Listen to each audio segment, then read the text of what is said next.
Morning, everyone. Well, I'm still in Germany, but today I want to talk about something else.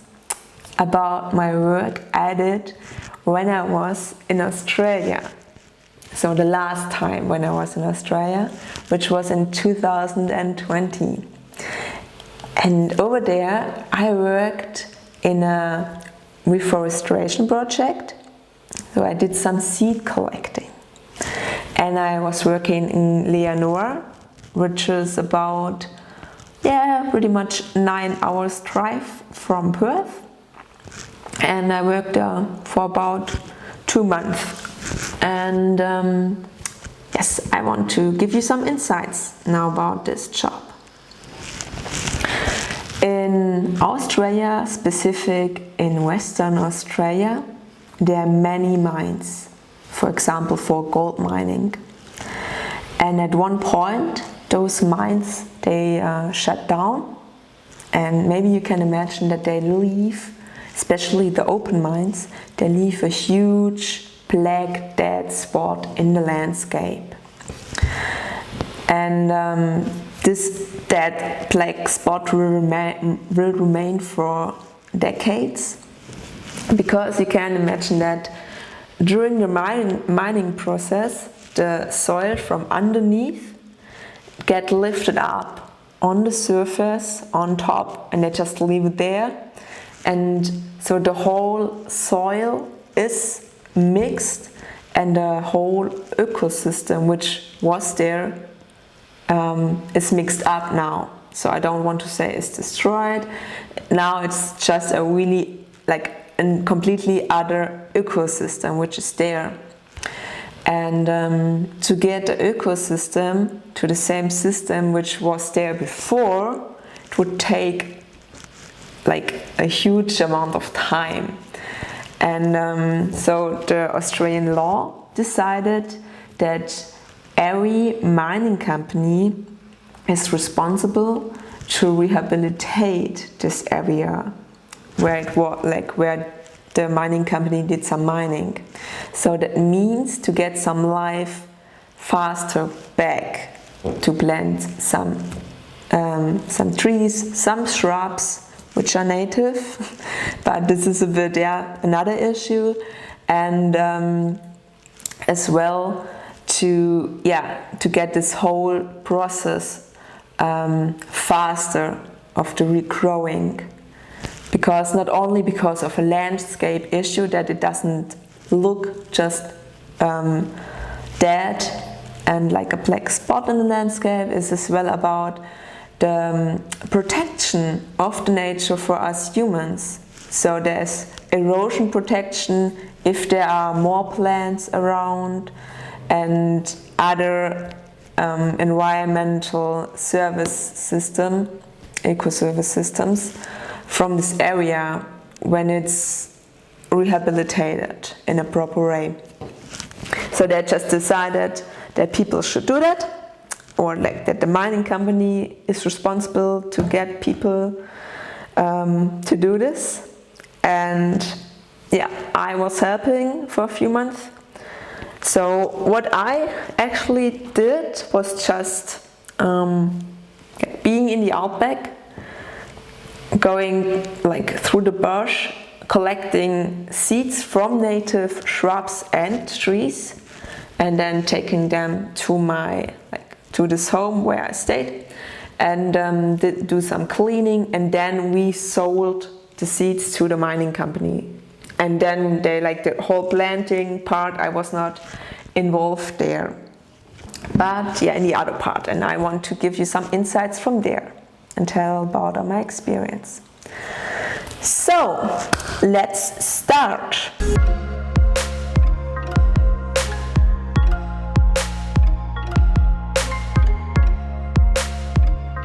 So, you can see here that I'm cleaning acacia seeds, and they're very common in this area. And acacia, they can be either a very small shrub or grow even tall to a tree up to 30 meters. They are very adapted to those hot and dry areas. The acacia forest in general is the second most common forest in Australia, and the most common forest is, take a guess, yeah, the eucalyptus forest. And but there are many different species of the acacias in Australia. I think almost about 1,000 different species in Australia from the acacia. So acacia, Australia fit perfectly together. And there's a high importance for the landscape with these acacias, because the acacias, they not only fix the soil, so they prevent the erosion, but also they fix nitrogen in the soil, so they make the soil better, called like that, for other plants to come there. And when there was a big disturbance in the landscape, so for example fire or as well mining, acacias are often the first plants which regenerate after this disturbance. And if you look in the history, this tree is used by the Aborigines and in former times, and nowadays it's used for furniture or other things which are made out of wood. And it's very important as well as a fodder plant for feed for the livestock. If there are like some sheep or some cows in the outback, they feed on the acacia. And they have like those thorns which you could see, which are not very nice to clean. And yeah, so I get many cuts, but yeah, it is how it is. And usually I did that seed cleaning in the afternoon, or when it was too hot to go out in the field for the actual seed collecting. Now we come to the seed collecting, which was my favorite part, and I loved it so much.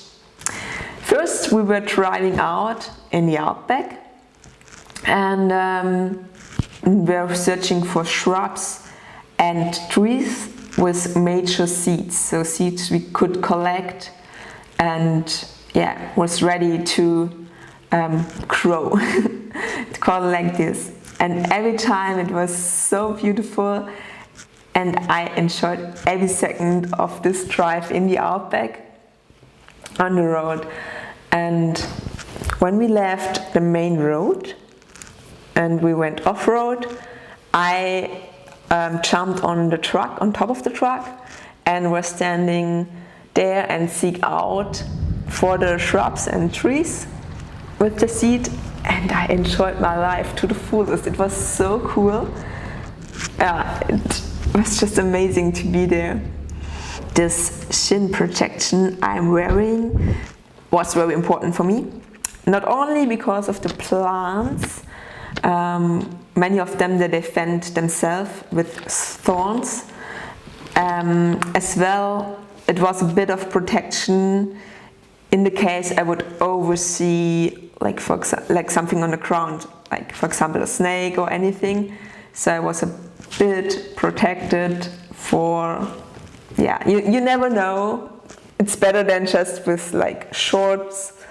And yeah, but mainly for me it was very important not to get any thorns, or not to get too much thorns in my shins. Yeah, we collected the seed differently depending on each species. So for example, here you see the wild tomato, which is native to Western Australia, by the way, and with this stick and bucket. So we were just hitting with the stick on the shrub, and then we got the seeds in the bucket.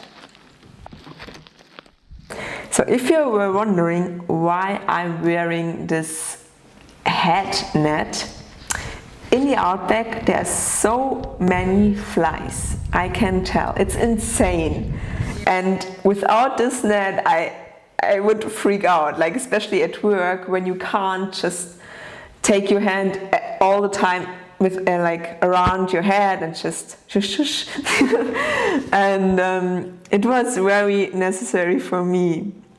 And the flies, they go everywhere, like especially they love your face, everywhere there's any moisture, so in your eyes, in the nose, in your mouth, in the ears, they love it. And I don't like it, and I didn't like it at all, and so the net was very important. And here you can see they loved it when I was bleeding. For example, when I was climbing this tree and I was falling down, I cut myself, and like all of the sudden they were like full, my whole leg was full of flies, which was not very nice, but well, whatever.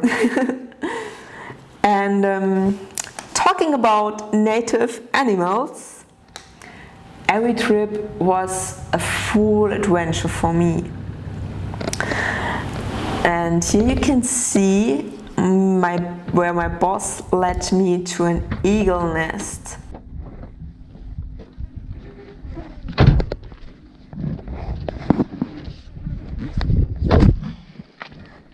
Yeah, generally the eagles use the same nest every year. Oh yeah. They just go back and fix it up a bit, and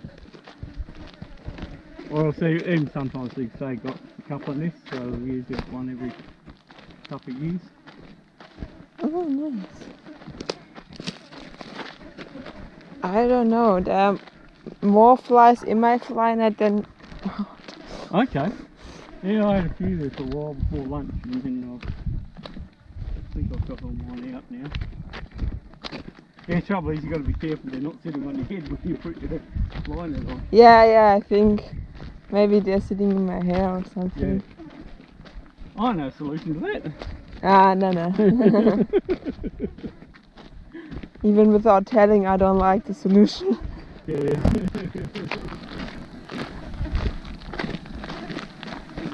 Oh, nice. Yes. Pity the trees need a drink. Yeah. Well, this day there were no eagles, but it was so cool to see, like this giant nest on the tree, and yeah, just to imagine that they live there and like raise their chicks. It was very nice. No eagles, but snakes. I saw like many different snakes, which I'm very, like I was so excited, and I love snakes, and I was very keen to see more. And on this day it was so cool. So have a look. Is it not a taipan? No.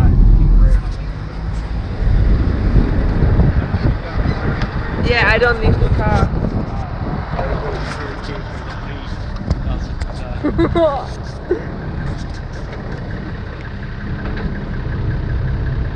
Do you have your phone? Yeah. There we stopped and we found this king brown snake. I was blown away.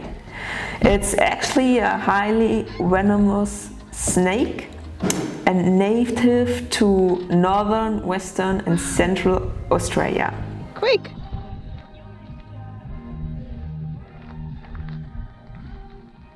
Wow, it's a big one!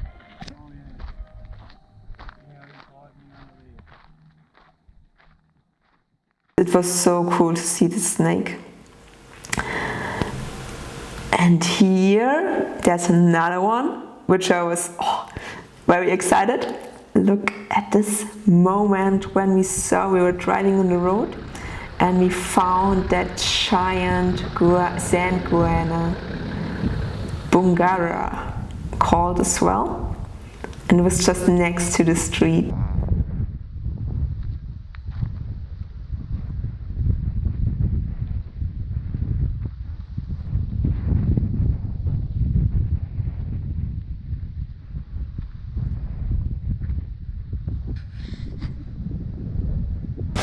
Let's talk about spiders in the Outback. Well, when I was walking, I found a few spiders, but I'm very excited and I love spiders. So I love to watch them because they're so different, and I could just watch them hours. While I was working in the shed, there were many spiders working with me, and especially huntsmen, which are great to watch because they're so big and chilled, and you can watch them nicely, and everything is cool and relaxed, and they don't really bite you. And if they would bite you maybe not by purpose, you threaten them or get too close to them, it would hurt, but it wouldn't kill you. But sometimes I was very close to some redbacks as well, which are a bit venomous, not too much. So they're a bit more dangerous, and like the issue with the redbacks is that you really don't see them that good. For me, for example, there were a few redbacks in the whole bags with full of seeds. So when I opened up the bags and I looked in and I saw, I didn't see them, and I was just working there, and I was like, oh fuck, next to my hand there were like 2 redbacks chilling. So was surprised. But yeah, they're a bit more dangerous, and you can't see them that proper.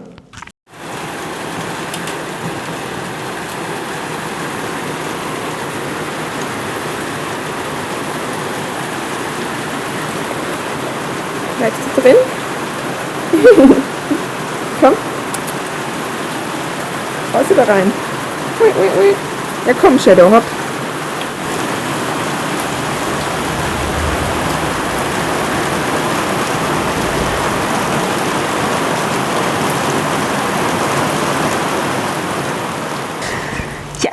Outback is not just hot. We had some days of rain, especially at the end of my stay, which like huge thunderstorms, which was very nice.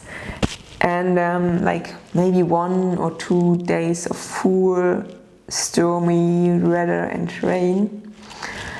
And but in all it was kind of very hot, like 40 to 50 degrees each day. And during the hot season sometimes we went swimming on like old open mine areas. There were like this huge holes still remaining in the ground, and we went down and then we just jumped in the water. And now if I just think about that and see like all the pictures and videos, I think, oh my gosh, I really don't want to know what shit is in this water, like full of heavy metal, and I really don't want to know. But in this moment it was so good because it was at least a bit refreshing, and well, I'm still alive. So all in all, it was for me a very nice experience. Even if I question some things which were like done in this way, for example, just cutting branches off of trees to get the seeds. And sometimes I was like, oh, maybe we should not cut any more branches because this tree really needs some branches to survive. And like some methods I really questioned, but I spoke it out as well. And then I questioned if like all the seeds we got, if the seeds get really planted in a proper way. So it doesn't make sense if the seeds get just thrown out on this soil which comes from underneath, because the soil needs more. The soil needs some microorganisms, some fungi, some anything, like some nutrients where the seed can grow as well. And yeah, I would love to know how like this whole chain just goes on, and if really this whole thing worked out in a proper way. I really hope so, but maybe next time when I go there I can explore that. I would be so interested in it, and I think it's very needed to get like not only the first step, to get all the other steps in a proper way done as well. Yeah, but all in all it was a nice experience, and it was very nice to go to like get this insights. Even if sometimes I felt very lonely because I was just staying there in the house of my boss alone. And after work, I was working a lot, and after work I was exhausted on the one hand, but I was lonely. Well, and then I found the ukulele. I don't know, it was just a ukulele in the house, and then I just taught myself to play the ukulele, which was fun. And I just went outside on top of the truck in the night and just saw like this beautiful night sky full of stars, shooting stars. And I was just lying on the roof of the car and just playing the ukulele. Yeah, that was a nice experience. Lonely, but nice. Great, I hope you enjoyed. I hope you learned a bit. If you have any question, just feel free to ask. And I could go deeper as well in this whole mining issue. I could go deeper in like this rehabilitation issue. Just let me know where you're interested if you have any question, and see you soon.